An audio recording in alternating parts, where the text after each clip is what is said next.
하나님의 관심은 영혼에게 가 있습니다.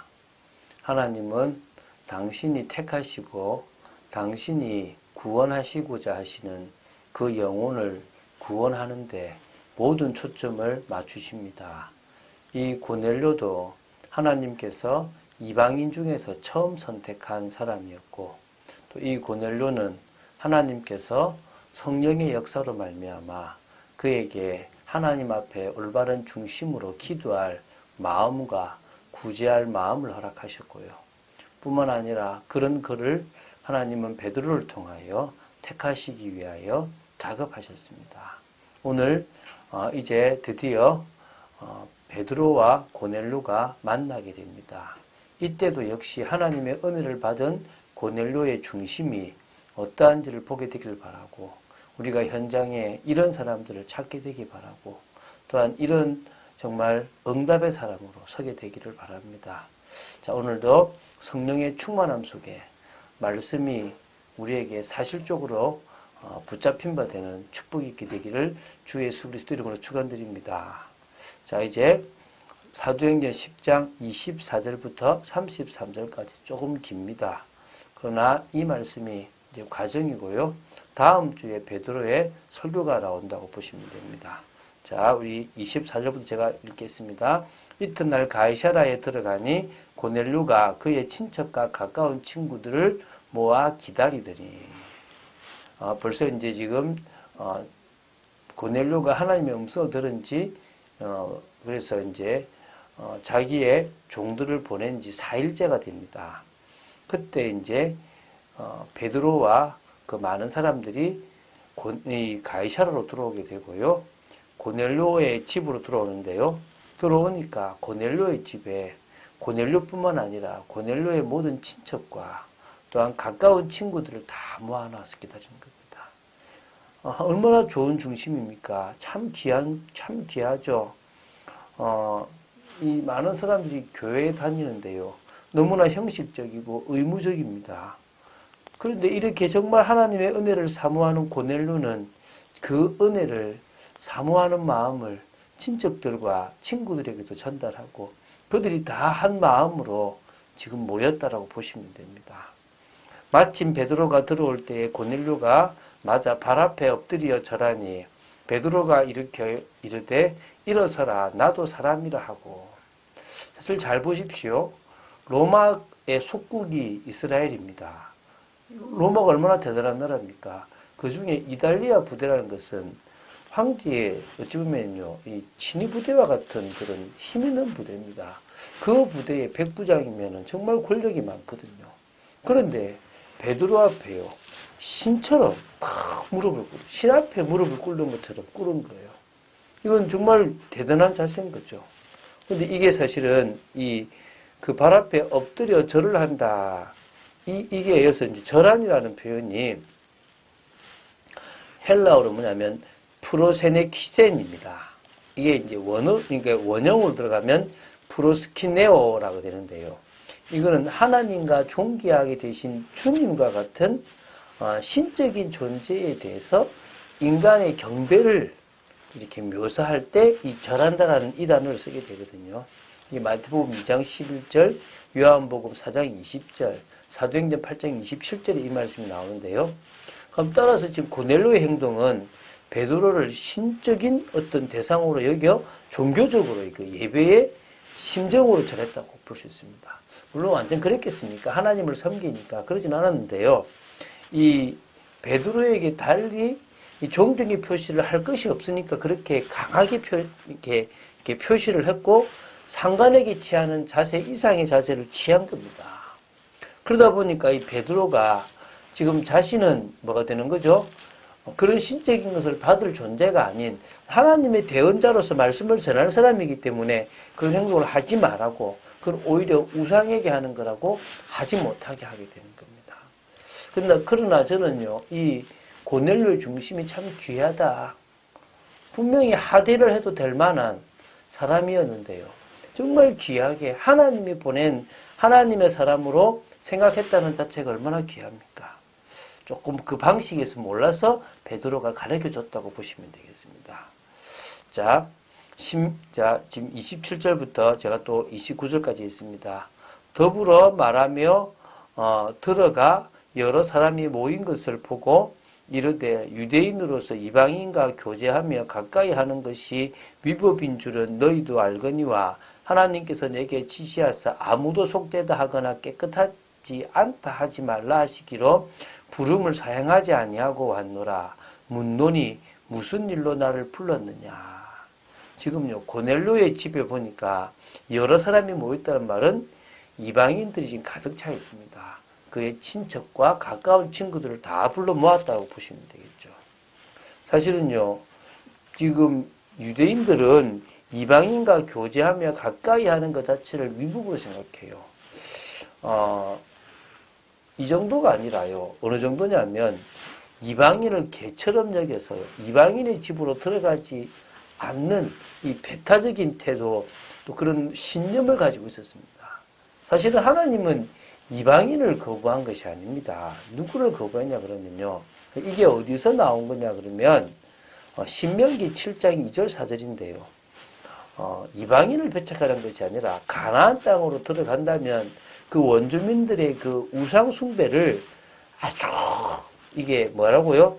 받아들이지 말고 검해라, 배척해라, 상종도 하지 마라, 다 진멸해버리라, 이런 거를요 그들이 확대 해석을 해가지고 편협한 민족주의에 빠져버렸어요. 그러니까 이방인들을 아주 업신여기고요 일체 접촉을 삼가해버렸다는 겁니다. 그런데 성전 안에요 이방인의 뜰이 있어요. 이방인들을 향한 뜰이 있단 말입니다.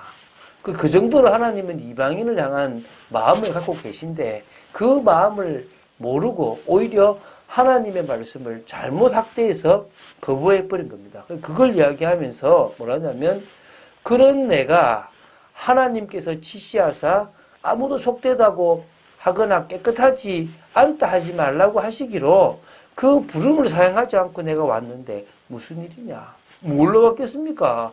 전도하러 온 거 아닙니까? 근데 유대인들의 그 사도지만 유대인들의 생각에는 이방인한테 무슨 복음을 전하냐 생각이 있는 거예요. 얼마나 답답한 생각입니까? 유대교라는 틀에 갇혀버리고 율법의 틀에 갇혀버린 거예요. 우리가 이 틀을 넘어서야 됩니다. 신앙을 하다 보면요. 이 율법이 사실 끝나는 건데 계속 율법이라는 틀에 우리가 모르게 매여서요. 이거 하면 안 되고 저거 하면 안 되고 없습니다. 복음 안에서는 다 가합니다. 더 중심 있게 하나님 앞에 나아갈 수 있으면 진짜 귀하고 복되다 할 수 있겠죠. 그런 축복에 여러분 되시기 바랍니다. 고넬료가 이르되 내가 나흘 전 이맘때까지 내 집에서 제9시 기도를 하는데 갑자기 한 사람이 빛난 옷을 입고 내 앞에 서서 말하되 고넬료야 하나님이 내 기도를 들으시고 내 구제를 기억하셨으니 사람을 욥바에 보내어 베드로라는 시몬을 청하라. 그가 바닷가 무두장이 시몬의 집에 유숙하느니라 하시기로. 지금 사도행전 10장 1절에서 6절에 나오는 고넬료의 체험을 다시 이야기하고 있습니다. 바로 나흘 전의 일이죠. 벌써 자신의 집에서 제9시면 6월 다음에 오후 3시가 됩니다. 기도하는 중에 천사가 나타나서 뭡니까? 고넬료 앞에 서서 이제 말을 하는 겁니다. 그 말을 들어보니까 하나님이 너의 기도를 들으시고 너의 구제를 기억하셨다. 고넬료가 기도할 수 있고 구제할 수 있는 것도요. 하나님 주시는 은혜입니다. 이게 불가항력적 은혜라 그러잖아요. 내가 잘해서가 아니라 내가 기도했으니까 하나님이 내 기도를 들었다. 이게 아닙니다. 하나님이 은혜 주셔서 내가 기도할 수 있고 그 기도를 하나님이 받으신 겁니다. 고넬료도 마찬가지인 거죠. 고넬료에게 은혜를 주니까 고넬료가 하나님 앞에 기도할 수 있는 마음이 생겼고 하나님이 원하시는 구제를 통하여 하나님 앞에 중심을 인정받게 된 겁니다. 그러면서 또 그것을 또 뭡니까? 인정해 주시는 거죠. 그러면서 뭡니까? 욥바에 가면 베드로라는 시몬이 있는데 무두장인 시몬의 집에 있으니까 데리고 와라. 청해봐라. 그러면 올 것이다. 얘기합니다. 그러면서 이제 얘기합니다. 내가 곧 당신에게 사람을 보내었는데 오셨으니 잘하였나이다. 이제 우리는 주께서 당신에게 명하신 모든 것을 듣고자 하여 다 하나님 앞에 있나이다. 고넬료가 말합니다. 당신이 와주신 게 너무나 감사하고 정말 잘한 일이라고 생각됩니다. 이제 우리는 주께서 당신에게 명하신 모든 것을 듣고자 다 하나님 앞에 지금 서 있습니다. 말씀하십시오. 주여 듣겠습니다. 이 말하니까. 이제 내일 베드로의 설교가 또 나옵니다. 34절부터 43절까지 그 설교가 됩니다. 그 설교를 들은 이방인들에게도 유대인들에게도 주셨던 똑같은 성령을 허락하십니다. 하나님께서 드디어 이방의 문을 여신 겁니다. 어찌 보면 베드로가 바울보다 먼저 이방 선교에 쓰임 받은 거죠. 그러면서도 물론 베드로는 유대인에게, 바울은 이방 선교를 향해서 갈렸대요. 자, 우리도요, 하나님이 쓰시겠다면 얼마든지 쓰임 받으면 됩니다. 믿습니까? 정말 하나님 앞에 쓰임 받는 여러분 되시길 바랍니다. 가장 큰 것은 이 5월 가정의 달에 믿음의 후대, 우리 자녀들을 믿음으로 세우는 겁니다. 자녀들이 교회 나간다고 되냐고, 그게 아닙니다. 말씀을 심으세요. 정말 성경적 세계관을 가지고 올바른 신앙을 가질 수 있도록 뭐 하라고요? 창조과학 세미나 같은 것도 보고요. 좀 책도 진짜 기초가 될 만한 책도 보고요. 성경책도 좀 읽히시고요. 예배도 하는 걸 보여주시고 같이 하게 하셔야 됩니다. 이게 너무나 중요하거든요. 하나님이 하시는 역사 속에 들어가야 됩니다. 하나님이 진정으로 우리 자녀들을 이 세상 속에서 승리하고 세상을 변화시키는 사람으로 만들어 가야 됩니다. 그 일에 우리를 쓰실 것입니다.